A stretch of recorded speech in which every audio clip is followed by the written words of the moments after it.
The lone rancher, Cole Maddox, had seen many things in the rugged frontier, but nothing quite like the moment he first encountered Tala, the towering Apache woman whose presence could still a crowd without a word. Cole had been riding the trail that cut through the canyon rim when he spotted a collapsed horse near the riverbank, its reins tangled around a fallen log. Beside it knelt a woman, her hands pressed firmly on her chest, not in pain but in refusal to fall. Tala was known among some settlements as the giant Apache girl.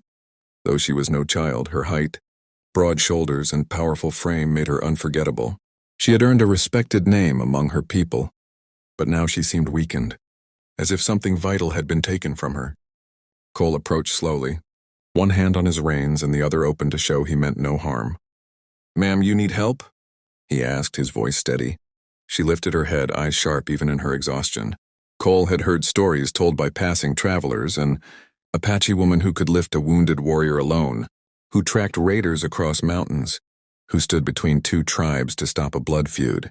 But those stories didn't prepare him for the clarity in her gaze, a mixture of strength and a silent plea. Her breath trembled as she whispered something in Apache, a phrase Cole didn't understand. She repeated it, softer but more urgent, her voice raw from strain. "Send the life inside me." Cole froze, unsure what she meant until she pressed her palm to her heart, then lifted it toward him. It wasn't a request for anything physical. It was a call for will, a traditional Apache plea to restore inner strength through shared presence. Cole knelt beside her carefully. "All right, I'm here," he said. "But you gotta guide me." She nodded once, then closed her eyes. Her breathing steadied, though her body still trembled. Cole didn't know the sacred rituals of her people, but he knew the human need to be anchored when strength slips away.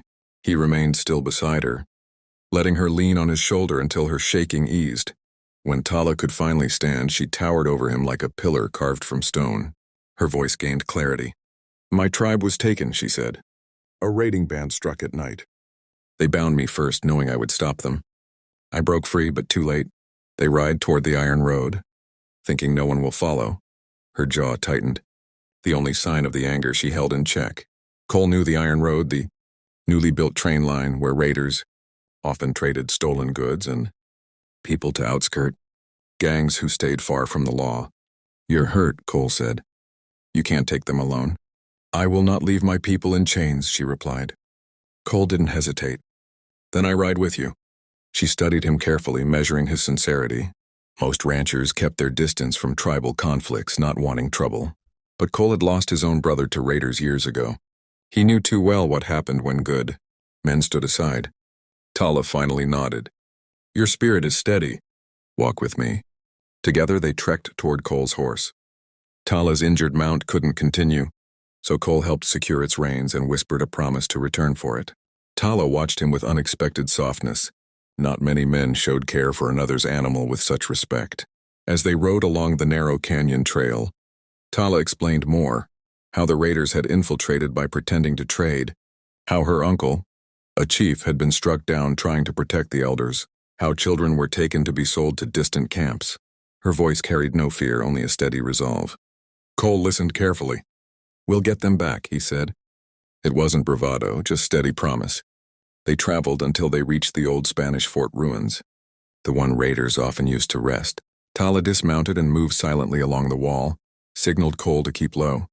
Inside the fort, a campfire flickered. Tense voices echoed. The captives were not there, but evidence of their passing was clear. Torn cloth, boot marks, rope fibers, and tracks leading east. Tala crouched, examining the soil. 6 riders. 2 wagons. They aimed to reach the trading post before sundown tomorrow. Cole scanned the horizon. "Then we can cut through Devil's Pass, dangerous but faster." Tala raised an eyebrow. "Why help me with such risk?" Cole didn't answer immediately. He looked at the dusty trail ahead, remembering his brother's last words. "Because someone should have helped us when raiders came to my land. No one did." Tala placed a hand on his shoulder, firm, grounding. "Then we will fight for both of our pass." With that they set off, pushing through harsh terrain and fading light. The journey tested them both, narrow ledges, hidden pits, the haunting howl of distant wolves, but neither slowed. Tala regained more of her strength with every mile, as if the earth itself fueled her determination. Cole found himself relying on her instincts. She could read the land like he read a cattle trail. When they finally reached the final ridge before Devil's Pass, Tala paused. The night wind carried distant wheels creaking and faint voices. She looked at Cole and whispered again, but this time the phrase held new meaning. Send the life inside me. She didn't need him. To hold her up now, she needed a partner ready to face what waited. Cole nodded. My strength is here. All of it. And together, they descended toward the danger waiting below. Cole and Tala moved through Devil's Pass with sharp focus, each step measured against the echoing sounds drifting from the valley.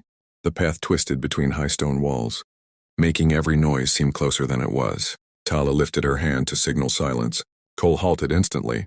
She lowered herself to the ground, placed her palm on the dirt, and listened. 2 wagons, she murmured. Close. Her voice held certainty, like she could feel the rhythms of the earth more clearly than the wind. They climbed a final rocky rise and looked down at the open stretch, leading to the train tracks. Torches flickered beside the wagons. The raiders were preparing to move again.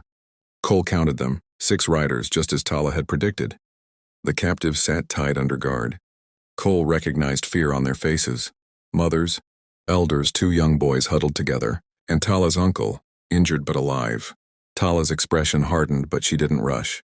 She studied everything, the horses' positions, the distance to cover, the angle of the wagons.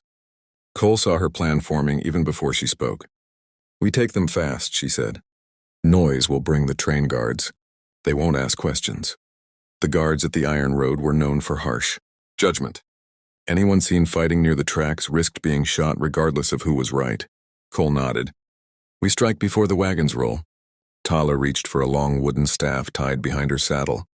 Cole had seen it earlier but hadn't realized its importance. She raised it and whispered something in Apache. Not a prayer for victory, more like a promise to stand firm. Cole readied his rifle but kept his finger steady. He didn't want to harm anyone unless forced. They descended the slope quickly but silently. At the base, Tala stepped forward with controlled power. The raiders noticed her just a heartbeat too late. She swung the staff in a precise arc, knocking the first rider clean off his feet. Cole fired a warning shot that shattered a lantern beside the second wagon, throwing sparks across the ground. Horses reared, chaos erupting. Tala moved like a strong current, direct, forceful, but never wild. She disarmed 2 raiders in seconds, using their momentum against them. Cole covered her from behind, firing shots that struck the ground near charging attackers, sending them scrambling to avoid the bullets. He forced them toward Tala, trusting her skill in close combat. One raider reached for a captive, using the child as a shield. Before Cole could react, Tala was already there. She clamped her hand on the man's arm and twisted sharply, freeing the boy without harm. The raider collapsed, clutching his dislocated shoulder. The boy clung to Tala's leg, breath shaking. Tala guided him to a safer spot. Stay low, she said calmly. Cole took on the last mounted raider, who tried to flee toward the tracks. Cole rode after him, pushing his horse hard. When he finally closed the distance, he leaned from the saddle, grabbed the raider's coat and yanked him down. The man hit the ground, rolled, then scrambled away into the darkness. Cole didn't chase him.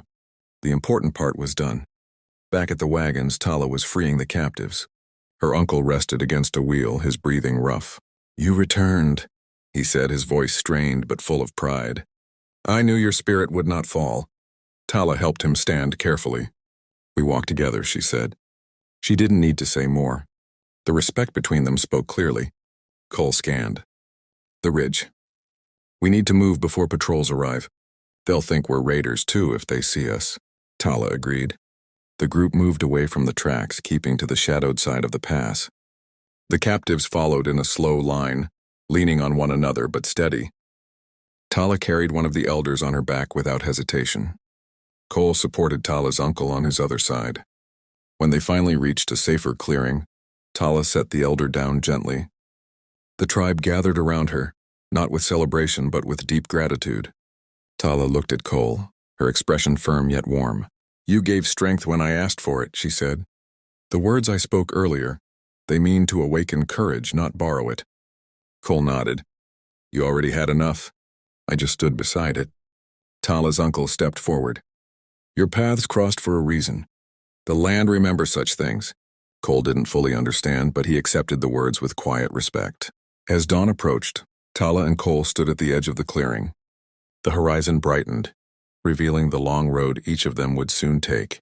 But for this moment, they stood united, two warriors from different worlds, who had fought for the same purpose. Their journey together had begun with a whisper. It ended with the strength of two spirits walking side by side.